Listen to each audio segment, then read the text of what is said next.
Welcome every single one of you. সবাইকে স্বাগতম জানাই লেটস গেট নলেজ ইউটিউব চ্যানেলের মধ্যে। আজকে আমরা নতুন আরও কয়েকটি questions previous year question paper থেকে আলোচনা করব সিটেটের। আমাদের already previous year question paper থেকে একটি ক্লাস হয়ে গিয়েছে এবং একটি ক্লাসের মধ্যে আমরা রিটেন আকারে অনলি 10টি কোয়েশনস আলোচনা করেছি, কিন্তু এই কোয়েশনগুলো থেকে আমরা কনসেপ্ট দেখতে গিয়ে অনেকগুলো কোয়েশন আমরা আলোচনার মাধ্যমে ডিসকাশন করে আলোচনা করেছি। এইভাবে আমরা অনলি 12 to 13 ডেজ অবধি পর্যন্ত সিডিপি স্টাডি করব। আশা করি 24 পর্যন্ত যে কোয়েশনস রয়েছে প্রিভিয়াস ইয়ারের তা কমপ্লিট করে নেব। তো 24 অবধি পর্যন্ত যদি previous year question paper complete হয়ে যায়, আমি আশা করি সিডিপির মধ্যে আপনারা 30 আউট অফ 29 30 পেয়ে যাবেন। আর প্রিভিয়াস ইয়ার কোয়েশন পেপার থেকে 80% 85% কমন আসে, বিলকুল যেভাবে প্রশ্ন রয়েছে এইভাবে সিটেটের মধ্যে আসে। তারপর যেহেতু আমাদের হাতে সময় রয়েছে, এক্সামের ডেট চেঞ্জ করে আমি নোটিশ দিয়েছি, আপনারা গ্রুপে দেখেছেন যে 1 ডিসেম্বর থেকে 15 ডিসেম্বরে নিয়েছে, 15 দিন এক্সটেন্ড করা হয়েছে। তাই আমরা যদি হিসাব করি, প্রেজেন্ট সময়ে আজকে হচ্ছে 24 সেপ্টেম্বর, আমাদের হাতে এখন অবধি পর্যন্ত সময় রয়েছে প্রায় 2 মান্থ 21 ডেইসের মতো। তো আমরা যদি 13 ডেজ অথবা 14 ডেইসের মধ্যে একটি করে সাবজেক্ট ক্লিয়ার করে নেই, তাহলে বিলকুল আমাদের ক্লিয়ার হয়ে যাবে কনসেপচুয়াল আন্ডারস্ট্যান্ডিংয়ের সাথে সাথে previous year question paper solve করে কনসেপ্ট ক্লিয়ার করে এবং শেষে আমাদের হাতে সময় থাকবে 1 উইকের মতো, আমরা রিভিশন আপনারা করতে পারবেন। তো এর পূর্বে আমরা আজকের ক্লাসটি আরম্ভ করি। रख हौसला वो मंजर भी आएगा, प्यासे के पास चलकर समंदर भी आएगा। रख हौसला वो मंजर भी आएगा, प्यासे के पास चलकर समंदर भी आएगा। थक कर ना बैठ ऐ मंजिल की मुसाफिर, मंजिल भी मिलेगी और मिलने का मज़ा भी आएगा। तो আজকে থেকে আমরা ডেইলি 2টি অথবা 3টি ক্লাস কভার করার চেষ্টা করব। আজকে সকালে একটি ক্লাস হয়েছে, বর্তমান ক্লাস চলছে, অ্যান্ড ইভিনিংয়ে রাত্রে আমি আরেকটি ক্লাস করার চেষ্টা করব। আপনারা সবাই যদি একটি দিনের মধ্যে যদি আমরা এইভাবে 3টি ফেজ আলোচনা করি, তাহলে অনেকগুলো প্রিভিয়াস ইয়ার কোয়েশন আমরা সলভ করতে পারবো ডিসকাশন করে কনসেপচুয়াল আন্ডারস্ট্যান্ডিংয়ের সাথে। তাই আপনারা সবাই সঙ্গে থাকেন এবং একটু মেহনত করেন। আমি যেহেতু আপনাদের সাথে অঙ্গীকারবদ্ধ হয়েছি এবং আপনাদেরকে গ্যারান্টি দিয়েছি, যদি আপনারা ফলো করেন তাহলে ডেফিনেটলি 100% 100+ মার্ক নিয়ে সিটেট পাস করতে পারবেন। তো আমার কথাগুলো যেভাবে বলছি সেম তেমনিভাবে আমি ইমপ্লিমেন্ট করছি, আপনারা সঙ্গে থাকেন, ডেফিনেটলি সিটেট পাস করবেন 100+ মার্কস নিয়ে। তো আমরা আজকে ক্লাসটি আরম্ভ করি, ক্লাসের কোয়েশনগুলো বুঝি, কোন জায়গা থেকে কোন কনসেপ্ট আমাদের জানতে হবে, কোন জায়গায় আমাদের আন্ডারস্ট্যান্ডিং করতে হবে, কোন জায়গা থেকে আর কী প্রশ্ন তৈরি হতে পারে, সবটুকু আমরা একসাথে নিয়ে অগ্রসর হব।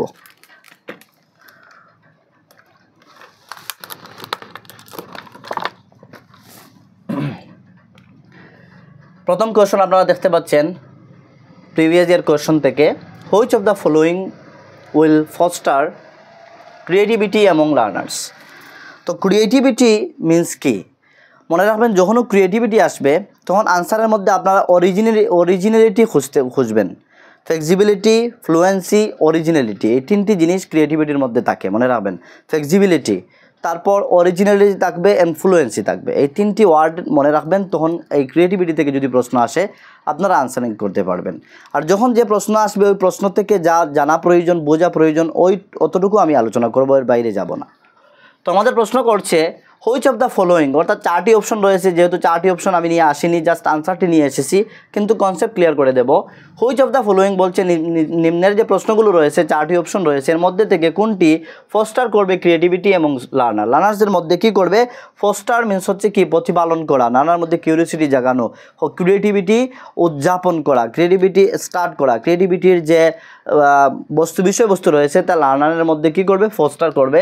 কোনটি অপশন দেখতে পাচ্ছেন? অপশন রয়েছে প্রোভাইডিং অপরচুনিটিস। এই কথাটি সবসময় মনে রাখবেন, যখনও 4টি অপশন দিয়ে প্যাডাগজিক্যাল প্রশ্ন আসবে আর যে জায়গার মধ্যে প্রোভাইডিং অপরচুনিটিস থাকবে আর রিয়েল ওয়ার্ডের সাথে সংযুক্ত থাকবে, অন্য জায়গায় আমি এক জায়গায় দেখেছি প্রশ্নের মধ্যে যে রিয়েল ওয়ার্ল্ড, এই রিয়েল ওয়ার্ল্ডের কথা বলা হচ্ছে, অর্থাৎ আপনারা দেখবেন এই প্রশ্নটি 100% কারেক্ট হবে।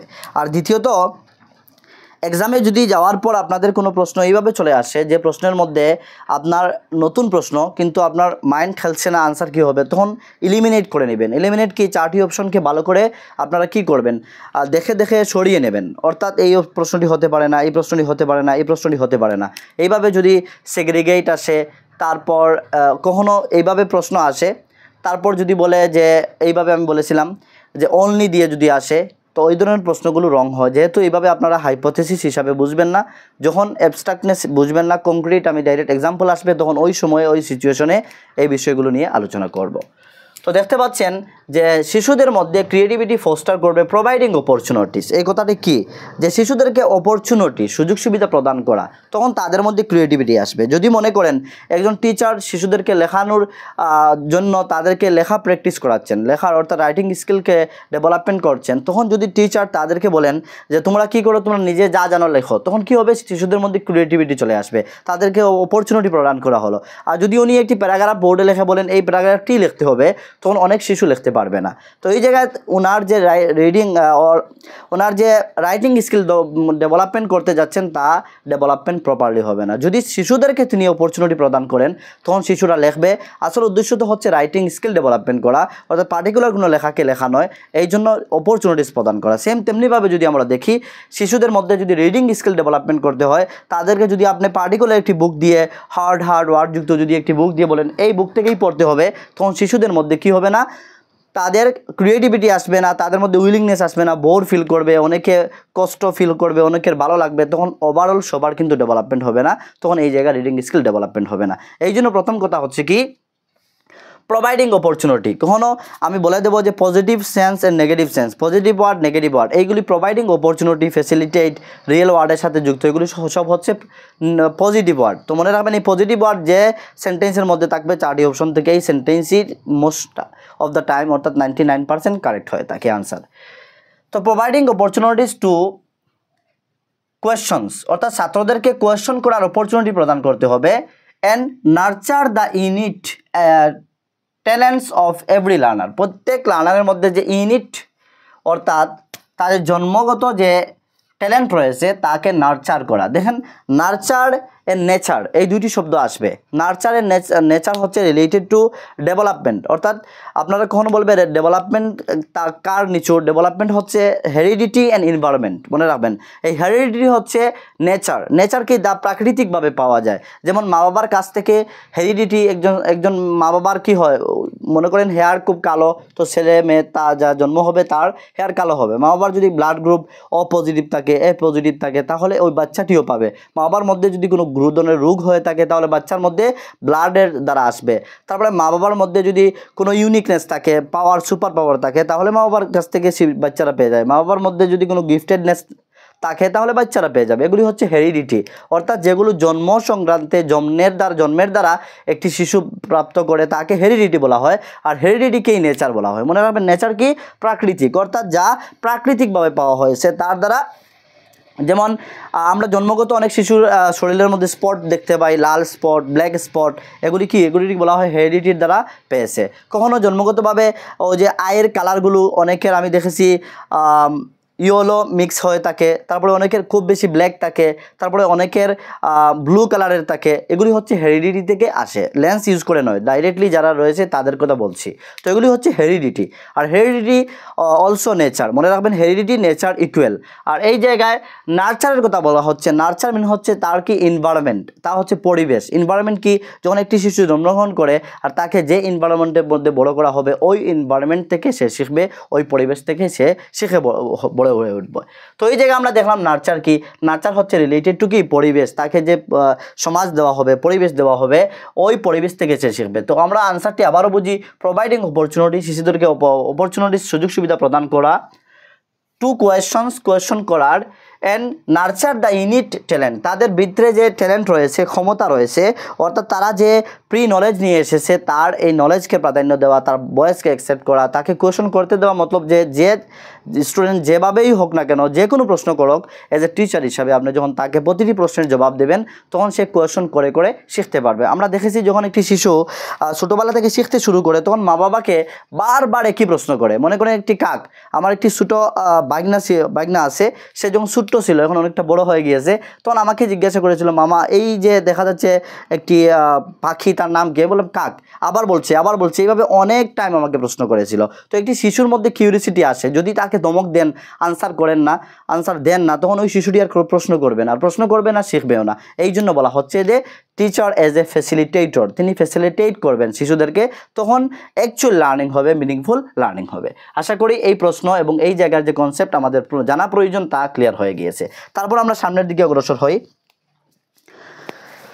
নেক্সট প্রশ্ন আমাদেরকে বলছে, একটি কথা মনে রাখবেন, শিশুরা ইউনিট ক্যাপাসিটি নিয়ে জন্মগ্রহণ করে, এক্সামে কখনো আসে, আমি যে জায়গায় যে কনসেপ্টটি মনে আসবে আমি আপনাদেরকে বলে দেব, যে একটি প্রশ্ন আসে যে শিশুরা ইউনিট ক্যাপাসিটি নিয়ে জন্মগ্রহণ করে, এই কথাটি কে বলেছেন? তিনি নম চমস্কি বলে একজন থিওরিস্ট রয়েছেন, উনি বলেছেন। আবার প্রশ্ন করতে পারে যে এলইডি, ল্যাঙ্গুয়েজ অ্যাকুইজিশন ডিভাইস, কে দিয়েছেন? নম চমস্কি দিয়েছেন। অর্থাৎ শিশুদের মধ্যে 3 ইয়ার্স অবধি পর্যন্ত তাদের ল্যাঙ্গুয়েজ অ্যাকুইজ করার, ল্যাঙ্গুয়েজের ক্লাসে আমরা আলোচনা করব, বা আপনারা প্রিভিয়াস ক্লাসের মধ্যে দেখতে পারেন, আমি আলোচনা করেছিলাম যে ল্যাঙ্গুয়েজ এলইডি বলা হয় যাকে, short form language acquisition device, সে কে দিয়েছেন? তিনি হচ্ছেন নম চমস্কি।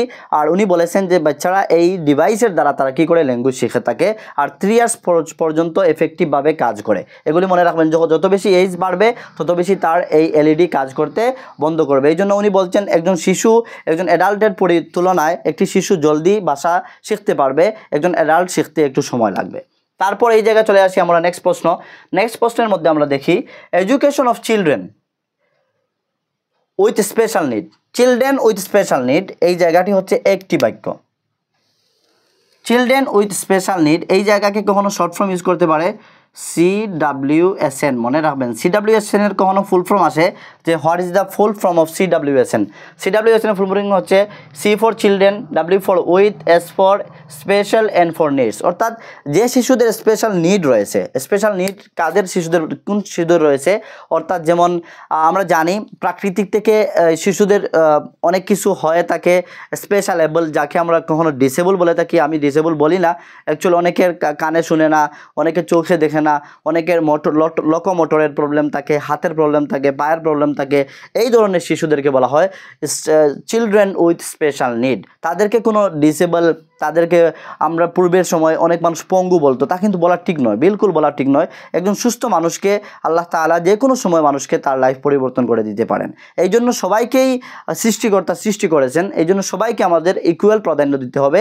এই জন্য এডুকেশনের মধ্যে যাতে ইকুয়াল প্রাধান্য দেওয়া হয়, এই জন্য ইনক্লুসিভ এডুকেশন এসেছে।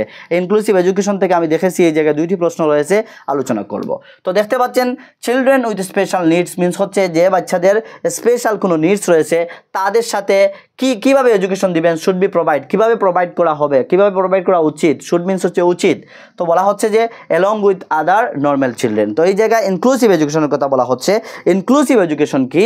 অর্থাৎ সবার সাথে সমানভাবে ট্রেড করা, অর্থাৎ যে বাচ্চা স্পেশাল নিড রয়েছে তার জন্য যে আলাদা স্কুল, প্লে স্কুল, এভাবে আলাদা কোনো স্কুল নয়, একই রেগুলার স্কুলের মধ্যে, রেগুলার ক্লাসের মধ্যে সকল বাচ্চাদেরকে একই সাথে পড়ানো। তখন সে কী হবে? তার মনোবল দুর্বল হবে না, সে নিজেকে ছোটো ভাববে না, সে নিজেকে কখনো উইক ভাববে না, তখন সে সবার সাথে পড়াশোনা করে অগ্রসর হতে পারবে। এখন প্রশ্ন আসতে পারে যে স্যার কীভাবে এই সকল বাচ্চাদের সাথে এই বাচ্চাগুলোকে পড়ানো হবে? এই জায়গায় কিন্তু গভর্নমেন্টের অনেক বড় অবদান রয়েছে।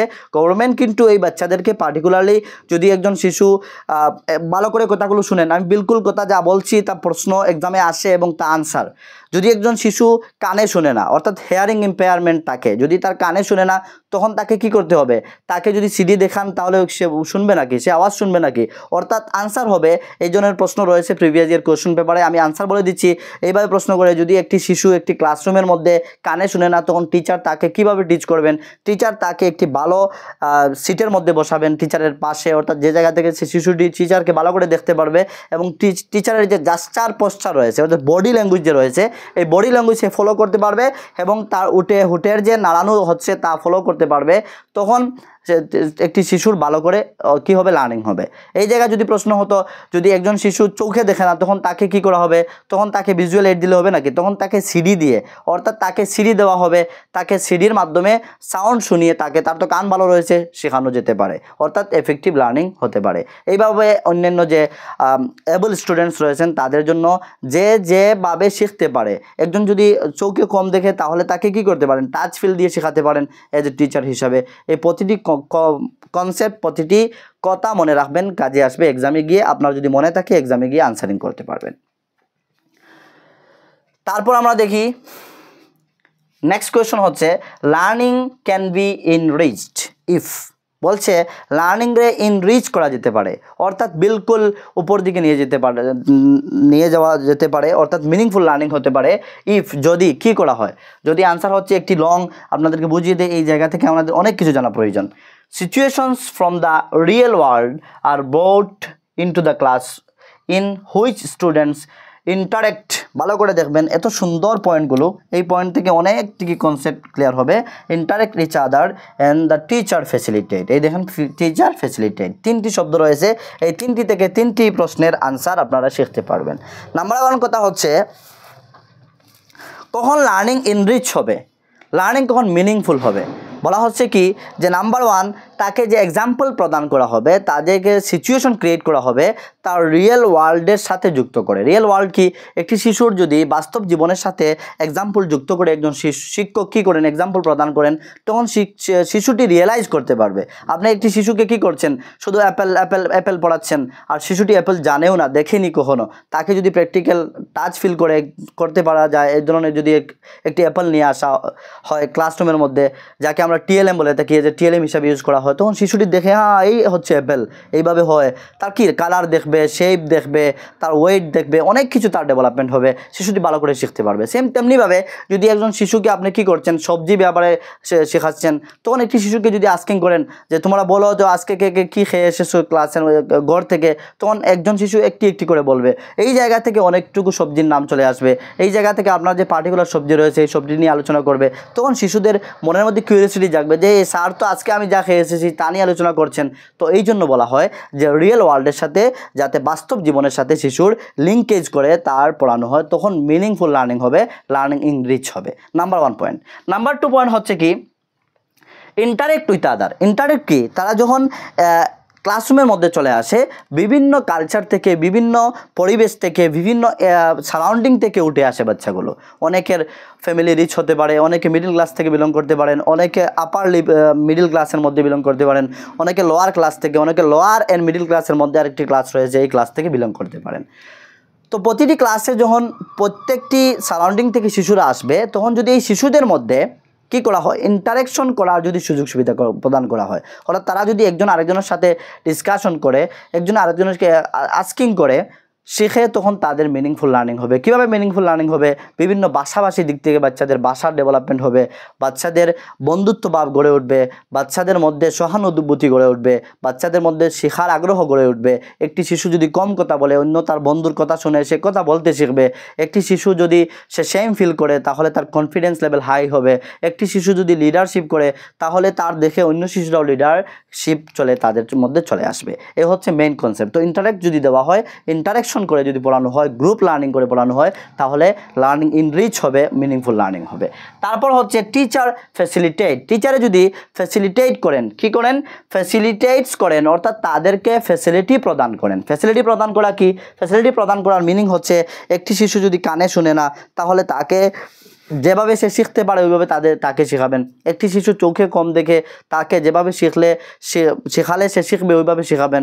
একটি শিশু মনে করেন টিচার একটি পাঠ পড়ালেন, পড়ানোর পর শিশুরা বা সবাই বুঝলো না, হাফ স্টুডেন্টস বুঝলো না, তখন শিক্ষক কী করবেন, তাদেরকে ডাকবেন, তাদেরকে মারবেন, নাকি পানিশমেন্ট দিবেন? না, কিছু করবেন না। পানিশমেন্ট দেওয়া RTA অ্যাক্টে সে ব্যান করে দিয়েছে। RTA অ্যাক্ট নিয়ে আলোচনা করেছি, আপনারা দেখেছেন। যখন যে পয়েন্ট আসবে ওই পয়েন্টের উপরে আলোচনা করব। তখন শিক্ষক কী করবেন, উনি ওনার প্যাডাগজিকে চেঞ্জ করতে হবে। হবে, শিশুদের নয়। অর্থাৎ একটি কথা মনে রাখবে, স্কুল ফর স্টুডেন্ট, স্টুডেন্ট স্কুলের জন্য নয়। অর্থাৎ স্কুলটি স্টুডেন্টের জন্য হয়েছে, টিচাররা স্টুডেন্টের জন্য হয়েছেন। যদি স্টুডেন্টই থাকতো না তাহলে টিচারদেরকে কারা অ্যাপয়েন্টমেন্ট দিত এবং তিনি কেন যেতেন? তো ওনাকে তো টিচার বলাও হতো না। এই জন্য টিচার সেন্ট্রিক এডুকেশন চলছে না, বর্তমানে চাইল্ড সেন্ট্রিক এডুকেশন চলছে। আর চাইল্ড সেন্ট্রিক এডুকেশন মিনসই হচ্ছে শিশুদেরকে প্রাধান্য দেওয়া। একটি জায়গার মধ্যে যদি দেখা যায় শিশুরা বুঝছে না, তাহলে টিচার আবার রিটিচিং করবেন, রিপ্ল্যান করবেন, রিলেশন প্ল্যান তৈরি করবেন, করে শিশুদেরকে বোঝাবেন যাতে শিশুরা বুঝতে পারে। যদি একবার দুইবার করে না বোঝে তাহলে উনি ওনার পেডাগজি, ওনার লেসন প্ল্যানের মধ্যে যে স্টাইল রয়েছে টিচিং স্টাইলটি চেঞ্জ করবেন, কিন্তু শিশুদেরকে চেঞ্জ করার কোনো অধিকার নেই। আশা করি আপনারা এই জায়গা থেকে কনসেপ্টটুকু ক্লিয়ার হয়ে গিয়েছে। তারপর আমরা দেখি এট লোয়ার ক্লাসেস, অর্থাৎ প্রাইমারি ক্লাসের কথা বলা হচ্ছে। Playway method of teaching is based on. এখন প্লেওয়ে মেথড কিসের উপর বেজ রয়েছে? নাম্বার 1 আমরা দেখি প্লেওয়ে মেথড কে দিয়েছেন। এক্সামের মধ্যে আসে একটি প্রশ্ন যে who gave playway method in education psychology. Educational সাইকোলজির মধ্যে কে প্লেওয়ে মেথড দিয়েছেন, এই কথাটি একটি প্রশ্ন হতে পারে। আমরা দেখি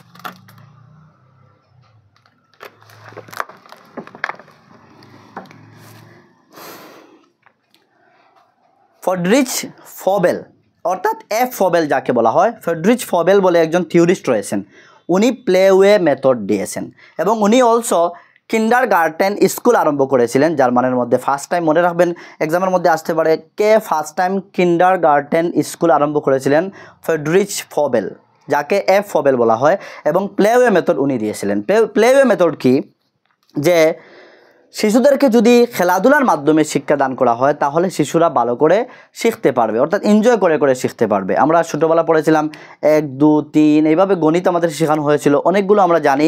ছড়া রাইমসের মাধ্যমে আমাদেরকে ছড়ার মাধ্যমে অনেক কিছু শেখানো হয়েছিল। অ আ ক খ আমরা শিখেছিলাম, ABCD শিখেছিলাম। তো প্লেওয়ে মেথডের মাধ্যমে যদি শিশুদেরকে শেখানো হয় তাহলে এনজয়ফুল লার্নিং হবে, আর যখন এনজয়ফুল লার্নিং হবে শিশুরা ভালো করে শিখতে পারবে। তো এই জায়গায় আমাদেরকে প্রশ্ন কি করেছে? At lower classes playway method of teaching in based on. Playway method কিসের উপর বেস করে? এখন আপনারা আমাকে প্রশ্নের জবাবটি দেন যে প্লেওয়ে মেথড, প্লে মিন্স কি? খেলাধুলা করা। খেলাধুলা করলে শিশুদের কি হয়? খেলাধুলা করলে শিশুদের ফিজিক্যাল ডেভেলপমেন্ট হয়, ডেফিনেটলি ফিজিক্যাল ডেভেলপমেন্ট হয়। আমরা ডেভেলপমেন্টের মধ্যে দেখেছি cognitive development, physical development and socio emotional development. তো ফিজিক্যাল ডেভেলপমেন্ট কি? যদি খেলাধুলা করে, মনে করেন একজন শিশু ব্যাট খেলে, ব্যাট যদি খেলে তার কী হবে? আর্মের মাসেলগুলি ডেভেলপমেন্ট হবে। একটি শিশু ফুটবল খেলাচ্ছে, সে দৌড়াচ্ছে, বাঁচছে, লাফালাফি করছে, তখন তার কি? মাসেলসগুলি ডেভেলপমেন্ট হবে, লেগের মাসেলসগুলি ডেভেলপমেন্ট হবে, তার কি হচ্ছে? ফিজিক্যাল ডেভেলপমেন্ট হচ্ছে। যদি একজন শিশু ইভেন লুডো খেলছে, লুডো খেললে কী হবে? তার আঙ্গুলের মাসেলসগুলি ডেভেলপমেন্ট হবে। এই জায়গায় আমাদের আরও দুইটি জিনিস জানতে হবে, gross motor development and fine motor development.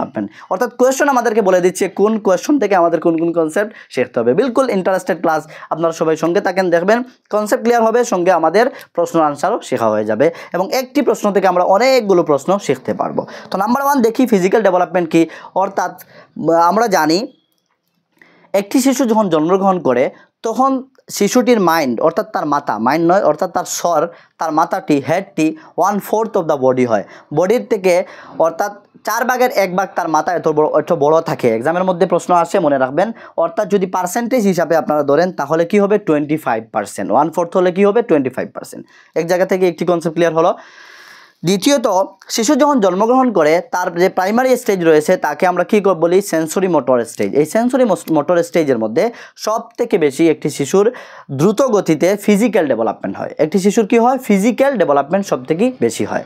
আর যখন একটি শিশু প্রি অপারেশন স্টেজের মধ্যে আসে, সেম তার ফিজিক্যাল ডেভেলপমেন্ট বেশি হয়। তখন খেলাধুলা করা উচিত। যদি খেলাধুলা করে তার শারীরিক গঠন আকার সুন্দর হবে এবং ফিজিক্যাল ডেভেলপমেন্ট আরও দ্রুত গতিতে হবে। ফিজিক্যাল ডেভেলপমেন্ট 2 ধরনের হয়ে থাকে। নাম্বার 1 হচ্ছে gross motor development and number 2 হচ্ছে ফাইন মোটর ডেভেলপমেন্ট। এই gross motor development, fine motor development থেকে প্রতি বছর এক্সামের মধ্যে সিটেটে আসে। এখন আপনারা বুঝেন গ্রস মোটর কি, ফাইন মোটর কি। বিলকুল মাতৃভাষায়, আপনাদের আমাদের সবার প্রিয় ভাষা বাংলা ভাষায় আমরা বুঝছি। জীবনে কখনো আর সিটেটের পেডাগজির মধ্যে, সাইকোলজির মধ্যে ডাউট লাগবে না, এগুলি হচ্ছে সব সাইকোলজি। গ্রস মোটর হচ্ছে যে অ্যাক্টিভিটির দ্বারা শিশুদের বড় বড় মাসেলসগুলি ডেভেলপমেন্ট হয়। যেমন সে যদি সাঁতার কাটে, সে সাঁতার কাটলে হলে কি হবে? সুইম করলে হলে হাত দিয়ে এইভাবে করবে, পা দিয়ে করবে, তখন তার আর্মের মাসেলগুলি ডেভেলপমেন্ট হবে। একটি শিশু যদি দৌড়ায় তার লেগের মাসেলসগুলি ডেভেলপমেন্ট হবে। একটি শিশু যদি লাফায় তার লেগের মাসেলস, অলসো তার কোমরের মাসেলসগুলি ডেভেলপমেন্ট হবে। একটি শিশু এইভাবে যদি ক্লাইম্বিং করে, পাহাড়ের মধ্যে আহরণ করে, তখন কি হবে, তার হাতের মাসেল, পায়ের মাসেলগুলি ডেভেলপমেন্ট হবে। অর্থাৎ আলটিমেট কথা হচ্ছে যে কাজের দ্বারা, যে অ্যাক্টিভিটির দ্বারা একটি শিশুর বড় বড় মাংসপেশিগুলো ডেভেলপমেন্ট হয়, অর্থাৎ তার বড় বড় মাসেলসগুলি ডেভেলপমেন্ট হয়, ওই ডেভেলপমেন্টকে বলা হয় গ্রস মোটর ডেভেলপমেন্ট।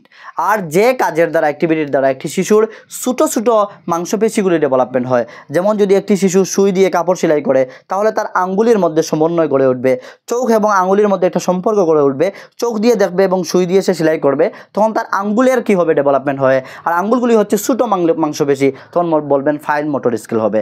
একটি শিশু যদি বইয়ের বুকের পাতা উল্টায়, তাহলে ফাইন মোটর ডেভেলপমেন্ট হবে। একটি শিশু যদি কাঙ্গি নিয়ে, চিরুনি আমরা বলি, চিরুনি যে চুল ঠিক করে, তাহলে তার ফাইন মোটর ডেভেলপমেন্ট হবে। একটি শিশু এইভাবে যে কাজের দ্বারা ছোটো মাংসপেশি ডেভেলপমেন্ট হয়, ছোটো কাজ, ওই কাজকে আমরা বলি ফাইন মোটর ডেভেলপমেন্ট। আর যে কাজের দ্বারা, অ্যাক্টিভিটির দ্বারা বড় বড় মাসেলসগুলি ডেভেলপমেন্ট হবে, তাকে বলা হয় গ্রস মোটর ডেভেলপমেন্ট।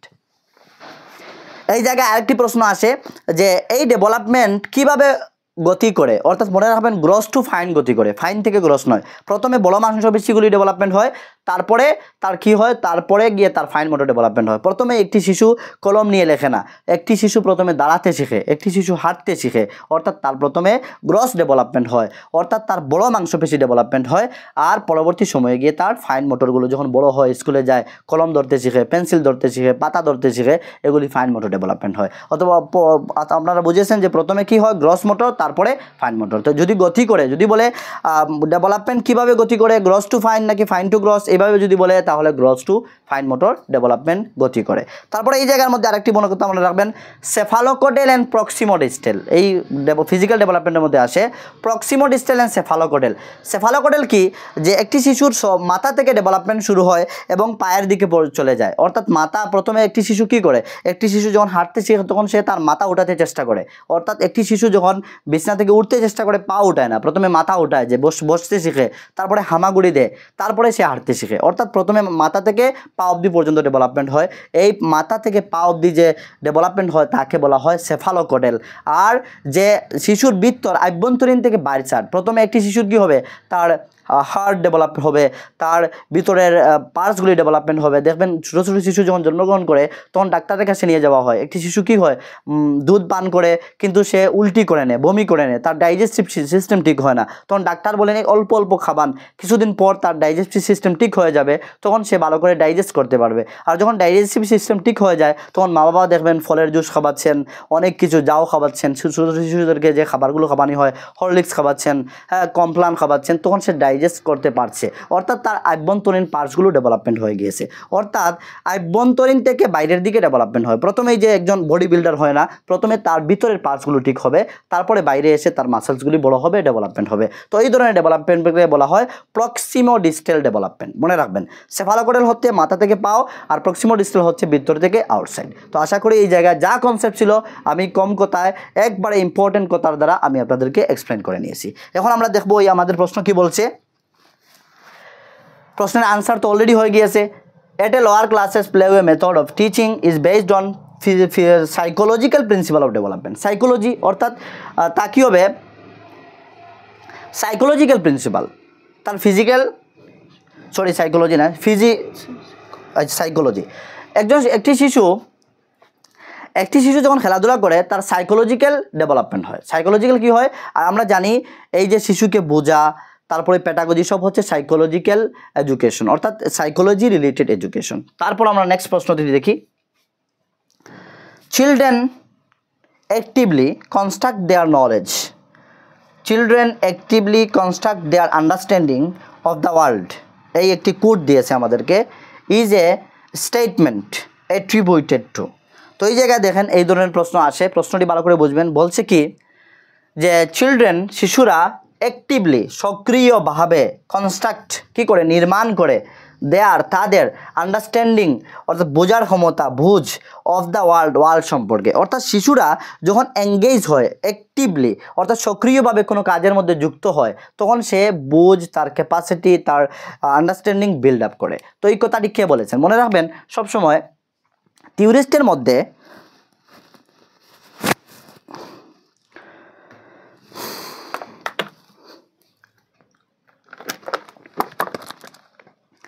থিওরিস্টের মধ্যে 3 ধরনের থিওরিস্ট রয়েছেন। নাম্বার 1 হচ্ছেন রেডিক্যাল কনস্ট্রাকটিভিস্ট, নাম্বার 1 হচ্ছেন সোশিয়াল কনস্ট্রাকটিভিস্ট, আর নাম্বার 3 হচ্ছেন বিহেভিয়ারিস্ট। তারপরে আরেক ধরনের থিওরিস্ট রয়েছেন নেটিভিস্ট থিওরি রয়েছেন। তো এই 4 ধরনের থিওরিস্ট রয়েছেন। তার মধ্যে থেকে যে থিওরিস্টরা কনস্ট্রাকটিভিস্টের উপরে ভিত্তি করে শিশুদের জ্ঞানের কথা বলছেন, অর্থাৎ বলছেন যে কি শিশুরা অ্যাক্টিভ কনস্ট্রাক্ট করে তাদের নলেজ কি করে এঙ্গেজমেন্টের দ্বারা এঙ্গেজ হয়ে কাজের সাথে যুক্ত হয়ে যখন তাদেরকে প্রদান করা হবে, তাদেরকে অ্যাক্টিভিটি বেস পড়ানো হবে, তাদেরকে সুযোগ সুবিধা প্রদান করা হবে এঙ্গেজ হওয়ার, পার্টিসিপেট করার, তখন তারা ভালো করে শিখবে। তো এই ধরনের যারা থিওরিস্ট রয়েছেন তাদেরকে বলা হয় কনস্ট্রাকটিভিস্ট থিওরিস্ট। ওনারা কি ফলো করেন? কনস্ট্রাকটিভিস্ট ফলো করেন। তো এই ধরনের 2 জন থিওরিস্ট রয়েছেন শুধুমাত্র। নাম্বার 1 হচ্ছেন পিয়াজেট অ্যান্ড ভাইগটস্কি। তো মনে রাখবেন এই ধরনের যদি প্রশ্ন আসে তাহলে বলবেন যে এই প্রশ্নটি কে বলেছেন, হয় ভাইগটস্কি হবে না হলে পিয়াজেট হবে, কেননা এই 2 জন হচ্ছেন কনস্ট্রাকটিভিস্ট ফলো করেন। আর অন্যান্য যারা রয়েছেন অনেক নেটিভিস্ট রয়েছেন, অনেক হিউম্যানিস্টিক অ্যাপ্রোচ ফলো করেন, অনেকে আবার বিহেভিয়ারিস্ট বলা হয়। এই ধরনের বিভিন্ন থিওরিস্ট রয়েছেন। তো আশা করি এই জায়গা থেকে আপনাদের কনসেপ্ট ক্লিয়ার হয়েছে। যেহেতু পিয়াজেটের কথা এসেছে, 2-3টি বাক্য রয়েছে যে পিয়াজেট বলেছেন, পার্টিকুলারলি এক্সামের মধ্যে কখনো আসে। পিয়াজেট বলেছেন children is a little scientist, children হচ্ছে ছোট বৈজ্ঞানিক। কে বলেছেন? পিয়াজেট বলেছেন। আরেকটি প্রশ্ন হচ্ছে children construct their knowledge, children তাদের জ্ঞানের নির্মাতা, শিশুদেরকে তাদের জ্ঞানের নির্মাতা কে বলেছেন? পিয়াজেট বলেছেন। আরেকটি কথা আসে যে শিশুরা অ্যাক্টিভলি কনস্ট্রাক্ট করে তাদের নলেজগুলো, তারা কে বলেছেন? পিয়াজেট বলেছেন। আর children are seeker of their knowledge, তারা তাদের নলেজকে অনুসন্ধান করে বা সিকার বলছেন, কে বলছেন? পিয়াজেট বলেছেন। এই 3টি সেন্টেন্স মনে রাখবেন, এক্সামের মধ্যে ডাইরেক্টলি কখনো আসে। তারপরে একজন থিওরিস্ট রয়েছেন যাকে আমরা E.L. টন্ডাইক বলি। E.L. টন্ডাইককে বলা হয় এডওয়ার্ড লি থর্নডাইক। ইয়েস, উনি বলেছেন চিলড্রেন আর লিটিল আলবার্ট। কথাটি মনে রাখবেন। তো যাই হোক, আমাদের এতটুকু পর্যন্ত ক্লিয়ার হয়ে গিয়েছে। আমাদের এই প্রশ্নগুলো এখন দেখি। Mind mapping refers to, mind mapping এত ইম্পর্টেন্ট প্রশ্ন। মাইন্ড ম্যাপিং কি? মাইন্ডের মধ্যে চিত্রকে তুলে ধরা, অর্থাৎ শিশুদের কাছে আমরা যদি 5টি 5E মডেল আপনারা দেখেছেন নিশ্চয়, যে বা যারা সিটেট তৈরি করেছেন পূর্বে। 5E মডেল কি কি? ইংগেজ, তারপরে explore, explain, evaluate, elaborate and evaluate. এই 5E মডেল 5টি ই দিয়ে মডেল দেওয়া হয়েছে। তো অর্থাৎ মাইন্ড ম্যাপিং কি রেফার্স টু? মাইন্ড ম্যাপিং কি রেফার্স করে? মাইন্ডের মধ্যে শিশুদের যে রিসার্চের ক্ষমতা রয়েছে তাকে উপস্থাপন করা। অর্থাৎ আনসার কি হচ্ছে? Researching the functioning of the mind. মাইন্ডের মধ্যে যে ফাংশন রয়েছে এই ফাংশনকে রিসার্চ করা, এই ফাংশনকে খুঁজে বার করা, তা হচ্ছে মাইন্ড ম্যাপিং। প্রত্যেক মানুষের মধ্যে এবিলিটি রয়েছে, আর যদি প্রত্যেক মানুষের মাইন্ডের মধ্যে ক্ষমতা রয়েছে, এন্ড মাইন্ডকে যদি আমরা সঠিকভাবে কাজে লাগিয়ে, অর্থাৎ যে কোনো একটি বিষয়বস্তুকে মাইন্ডের মধ্যে যদি আমরা ফিক্স করতে পারি তাহলে কখনো ভুলবে না, তাকে বলা হয় মাইন্ড ম্যাপিং। অর্থাৎ মাইন্ডের দ্বারা ম্যাপ তৈরি করা। অর্থাৎ এইভাবে কোনো দেশের ম্যাপ তা নয়, যে কোনো পার্টিকুলার একটি বিষয়বস্তু, যে কোনো পার্টিকুলার একটি টপিক, যে কোনো একটি পার্টিকুলার বিষয়বস্তু নিয়ে যখন আলোচনা করা হবে তখন এই বিষয়বস্তুকে এমনভাবে যাতে উপস্থাপন করা হয় শিশুদের মাইন্ডের মধ্যে ম্যাপ হিসাবে বসে যায়, তা হচ্ছে মাইন্ড ম্যাপিং। আবারও বলে দিচ্ছি মাইন্ড ম্যাপিং কি? মাইন্ড ম্যাপিং হচ্ছে researching the function of the mind, মাইন্ডের ফাংশনকে রিসার্চ করা। তারপরে এই জায়গায় আবার মাইন্ড ম্যাপিংয়ের এগেনস্টে আরেকটি প্রশ্ন থাকে কনসেপ্ট ম্যাপিং। মনে রাখবেন কনসেপ্ট ম্যাপিংয়ের ক্ষেত্রে কী হবে? কনসেপ্ট বিল্ড আপ করার কথা বলা হবে। তারপর হচ্ছে ডিসলেক্সিয়া ইজ অ্যাসোসিয়েটেড, ডিসলেক্সিয়া, তারপরে ডিসলেক্সিয়াকে অ্যালেক্সিয়াও বলা হয়, ডিসগ্রাফিয়া, এগ্রাফিয়া, ডিসক্যালকুলিয়া, অ্যাক্যালকুলিয়া, ডিসথেমিয়া, ডিসমরফিয়া, এই সবটুকু নিয়ে আমি আলোচনা করেছি। প্যাডাগজিক্যাল এসেনশিয়াল ইস্যু বলে একটি ক্লাস রয়েছে, 11তম ক্লাস মেবি, আপনারা গিয়ে দেখতে পারেন। এই জায়গায় ডিসলেক্সিয়া এসেছে, আমি জাস্ট ডিসলেক্সিয়া নিয়ে আলোচনা করব। ডিসলেক্সিয়া কি? যখন একটি শিশু সে রিভার্স ওয়ার্ড দেখবে, রিডিং ডিসঅর্ডার। ডিসলেক্সিয়া হচ্ছে একটি রিডিং ডিসঅর্ডার। যখন পড়তে যাওয়ার পর আমি একটি ছোট্ট শিশুর একটি অ্যাক্ট দেখেছিলাম, মেবি একটি শিশু শর্ট একটি ভিডিওর মধ্যে দেখেছিলাম, সে কী করে হিজিবুজি দেখে, মনে আসছে না, আপনারা বলবেন এই শিশুটি কে ছিল। আমি একটি শর্ট যের মধ্যে দেখেছিলাম, খুব ভালো লেগেছিল, কিন্তু সে পড়তে পারে না, কিন্তু শিক্ষকরা তাকে বোঝেন না। তারপর ওর মা বাবা ওকে হোস্টেলে পাঠিয়ে দিয়েছিলেন। অনেকটা একটি আমি দেখেছিলাম শর্ট একটি স্টোরি।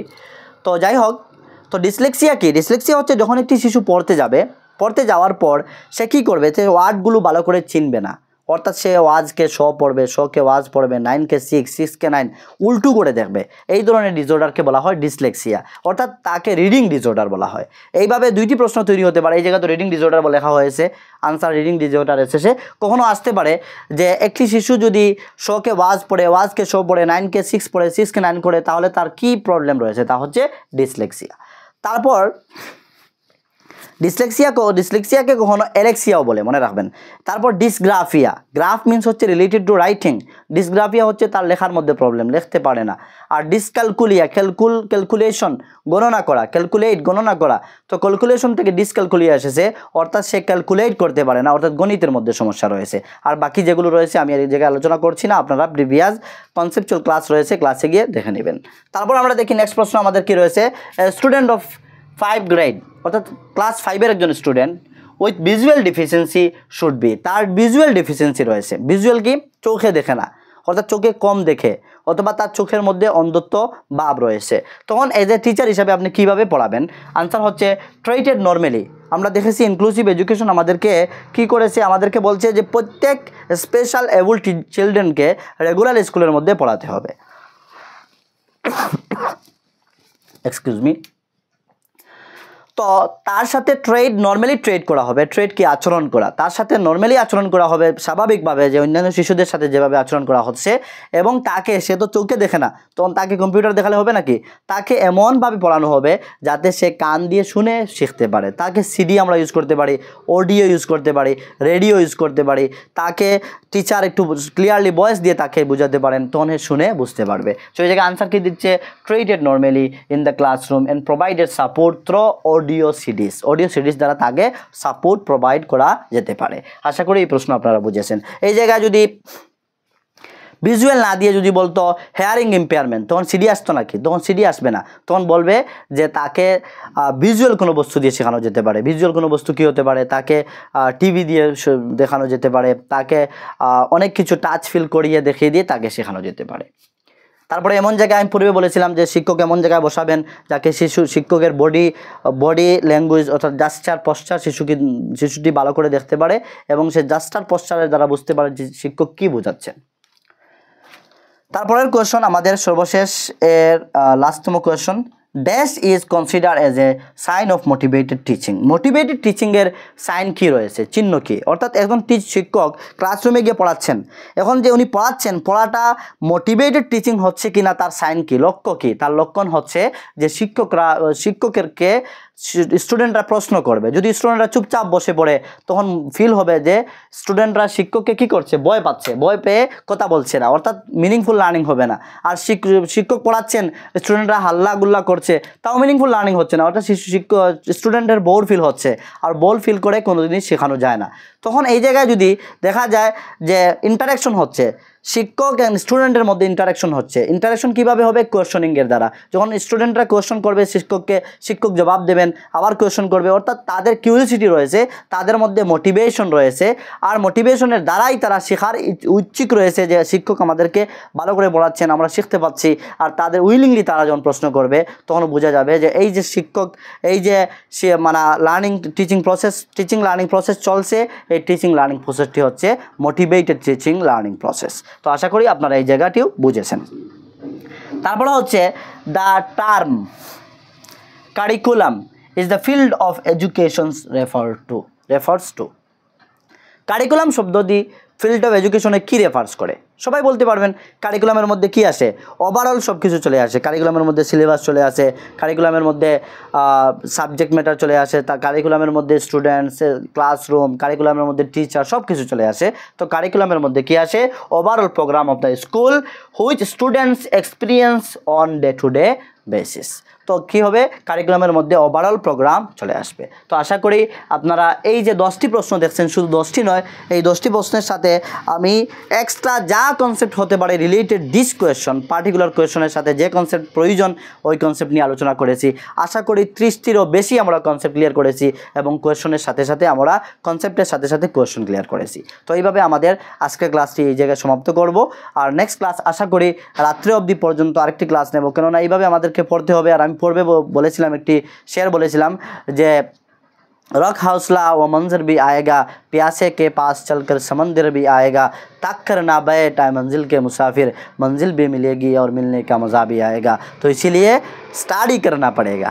तो thank you so much for watching.